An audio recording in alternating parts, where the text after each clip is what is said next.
प्रभु में होना काफी नहीं है हम लोग का, और हम लोग केवल यीशु मसीह का नाम लेना काफी नहीं है। हम लोग, हमारे पास वचन होना है और हमारा जो जीवन होना है वो वचन होना है। हम वचन अपने जीवन में रखना है, वचन में जीना है। यही सारी बातों का एक मेन बात है। प्रभु ने कुछ भी हमारे जीवनों में किया वचन के द्वारा किया, और दूसरों के जीवन में जब करता है तो हमारे द्वारा, हमें इस्तेमाल करते हुए वचन के द्वारा करता है। यदि हमारा जीवन सुरक्षित, आशीषित और बना हुआ और चट्टान पर होना है तो हमारे जीवन में वचन बहुत मायने है। वचन के बिना कुछ नहीं, वचन के बिना निभाषा नहीं बोल पाएंगे। पौलुस प्रचार कर रहे थे, वचन प्रचार कर रहे थे, और परमेश्वर का आत्मा लोगों पर आ गिरा है, लोग अन्य भाषा बोलने लगा। पौलुस इतना बड़ा, एक तरह से हत्यारा करके बोल सकते हैं, यानी मार देने वाला, हत्या करने वाला, लेकिन ये व्यक्ति भी उद्धार पाया और एक बहुत बड़ा प्रेरित बन गया। नए नियम में सबसे ज्यादा पत्रियों को लिखने वाला व्यक्ति बन गया। कारण एक ही था, परमेश्वर का वचन उस तक पहुंचा। परमेश्वर का वचन जो स्तिफनुस के मार डाले में सहमत था, वही व्यक्ति एक बहुत बड़ा प्रेरित बन गया और खुद इतना ज्यादा कष्ट उठाया कि नए नियम में उतना नहीं कष्ट उठाया कोई। साउल कैसे पौलुस बन गया? साउल को पौलुस एक ही बात बना सकती है, वो है परमेश्वर का आवाज, परमेश्वर का वचन। यदि आज भी हमारा जीवन में ऐसी बातें हैं, हम साउल जैसा जीते हैं, या हमारे घर में साउल जैसे लोग हैं, हमारा घर की परिस्थितियां ऐसा स्तिफनुस के सामने आई हुई परिस्थिति के जैसे है, कोई बात नहीं, उसके पहले हम लोग वचन हमारे जीवन में रखे, वचन से भरे रहे, वचन को प्रेम करने वाले हो, वचन के साथ बैठने वाले हो, वचन में जीने वाले हो, वचन से समझौता नहीं।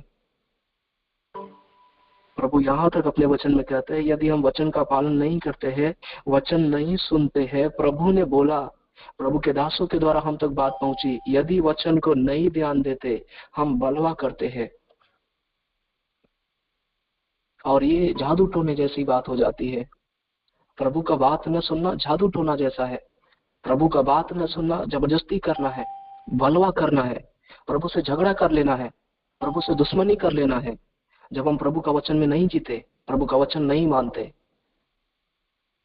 इसीलिए कितनी समस्याएं, किसी भी घड़ी, किसी भी समय हम लोग कितनी मार हम लोग खा जाते हैं।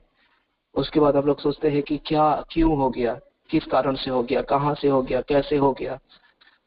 उसका एक ही कारण है, हमारे जीवन में कितने दरवाजे खुले थे वचन पालन न करके। भैया ने पिछले दिनों प्रचार किया है, तुम क्यों प्रभु प्रभु कहते हैं मुझे। प्रभु का वचन में लिखा है, क्यों मुझे प्रभु प्रभु कहते हैं, बात नहीं मानते, और प्रभु कहने से क्या होगा।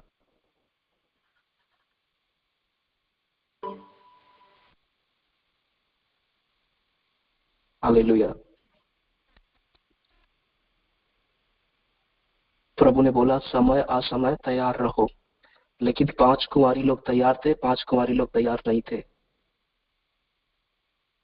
यानी प्रभु का वचन का पालन नहीं किया।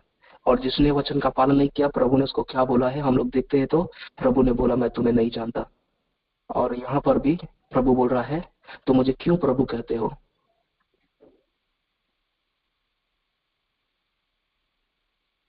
प्रभु अपने आप से, अपना नाम से ज्यादा अपने वचन को महत्व देते हैं। आपका जीवन में भी ऐसा ही होगा, बहुत कुछ होगा, लेकिन आपका बात यदि कोई मानेगा तो आपको अच्छा लगेगा। कुछ भी हो, कुछ भी हो, लेकिन यदि आप कुछ बोलेंगे, लोग करेंगे तो अच्छा है। कम से कम बात मानना है। प्रभु भी यही चाहते हैं, बात मानना है। एक बात के लिए इससे बड़ी कोई भी बात नहीं है, और कभी नहीं होगी उसके बच्चे उसका बात माने, क्योंकि बाप के पास वो बातें हैं जो उनके बच्चों को बाप बनाएंगी। पिता के पास वो बातें हैं जो बच्चों को पिता बनाएंगी। यदि वो उस बात को ना माने, फिर क्या बचता है। हमारे और प्रभु के बीच में कुछ ऐसा ही बात है, यदि हम प्रभु का वचन को ना माने, ना जिए, उसका कीमत ना करें, बोले बहुत कुछ, दिखाए बहुत कुछ, लेकिन जिए ना वचन में, जब हमें कोई परखे, हमारा अगुआ हमें चेक करे और देखे और प्रभु भी हमें जांचे, ये ना देखे इसके जीवन में किस कोने में वचन बचा है, कहाँ वचन में जीते हैं। ये बहुत मायने है हमारा जीवन में वचन होना और हम वचन में जीना। कोई भी महामारी, कोई भी गंदगी आएगा, वो वचन का व्यक्ति खड़ा रहेगा, कोई अंधकार की ताकत नहीं गिरा पाएगा। प्रभु का वचन उसे संभालेगा। Hallelujah, hallelujah. यहाँ पर साउल का जीवन को प्रभु की आवाज ने, प्रभु का शब्द ने, प्रभु का वचन ने बदल दिया। हालेलुया।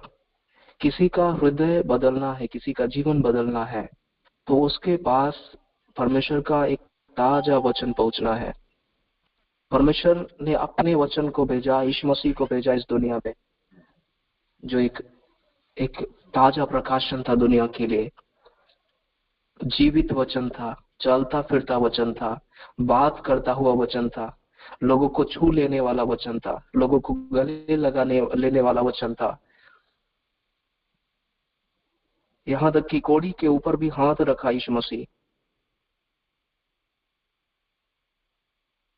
साउल को भी जीवित आवाज सुनाई दिया, लिखा हुआ वचन नहीं, उसने जीवित आवाज को सुना और उसका जीवन बदल गया। यहाँ पे लिखा है, 9 अध्याय में पढ़ते हैं, यहाँ पे वह भूमि पर गिर पड़ा, 4 पद में, वह भूमि पर गिर पड़ा और यह शब्द सुना। इस शब्द का मतलब मैंने पहले बताया, वचन, यानी वचन सुना, एक वचन सुनाई दिया, एक शब्द सुनाई दिया, हे शाऊल, हे शाऊल, तू मुझे क्यों सताता है। इसमें ऐसा नहीं लिखा है कि हे शाऊल तू चंगा हो जा, हे शाऊल तू सुधर जा, हे शाऊल तू बदल जा। उसमें वो जो वचन है, उस वचन में क्या शब्द है, हे शाऊल तू मुझे क्यों सताता है। इस वचन ने उसको बदल दिया। ये प्रकाशन है हमारे आपके लिए, एक विशेष प्रकाशन। इस तरह से जब वचन देगा, वो केवल हमें समझ में आएगा।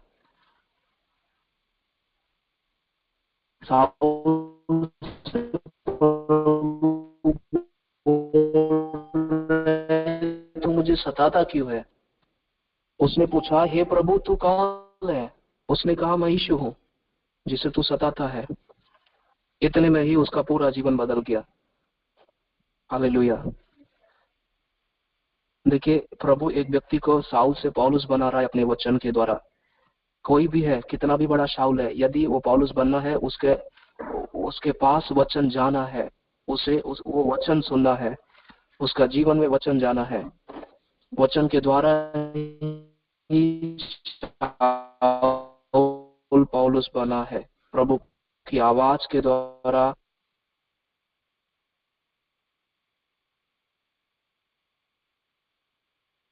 शाऊल तुझसे कहा जाएगा, अब उठकर नगर में जा। वचन के द्वारा प्रभु चुनाव करते हैं हमें और आपको। प्रभु ने अपने वचन के द्वारा चुना है, हमें अपने वचन के द्वारा ही अलग किया है, हमें अपने वचन के द्वारा ही प्रभु अगुवाई करते हैं, अपने वचन के द्वारा ही हमें संभालते हैं। प्रभु का वचन प्रभु का हाथ है। यदि हम वचन पढ़ेंगे, वो वचन हमारा हाथ थामे रहेगा और हम चलते जाएंगे, गिरेंगे नहीं। हालेलुया। उसका 10 और 11, 12 पद में हम लोग देखते हैं, तो यहाँ पे क्या करना है और क्या नहीं करना है साउल को प्रभु ने यहाँ पे बोला है। तो प्रभु का वचन, प्रभु के मुंह से निकला हुआ वचन, जो आज बाइबल के तौर पर है, जो लिखित वचन है, वो हमें बताएगा क्या करना है और क्या नहीं करना है। यदि आप और हम जानना है कि क्या करना है, क्या नहीं करना है, हमें वचन पढ़ना है। एक जगह लिखा है, जो पढ़े वो समझे, जो पढ़े वो समझे। जो नहीं पढ़ेगा वो कहां से समझेगा, उसके पास कहां से समझ आएगा। और नीति वचन में लिखा हुआ है, इसे पढ़ने वाला, इन वचनों को पढ़ने वाला समझ की बातें समझे, बुद्धि की बातें, समझ की बातें, धर्म क्या है, न्याय क्या है, निष्पक्षता क्या है, सारी बातें समझे। नीति वचन का पहला अध्याय में हम लोग देखते हैं, इनके पढ़ने वाला, हमें वचन पढ़ना कितना जरूरी है हम लोग देखते हैं। यहाँ पे लिखा है इनके द्वारा पढ़ने वाला, ये वचन को लेके जो बैठ जाएगा, वचन लेके पढ़ेगा, इनके द्वारा पढ़ने वाला बुद्धि शिक्षा प्राप्त करेगा। परमेश्वर का वचन जो पढ़ेगा उससे बुद्धि मिलेगा, उससे शिक्षा मिलेगा और समझ की बातें मिलेगा, काम करने में भी प्रवीण हो जाएगा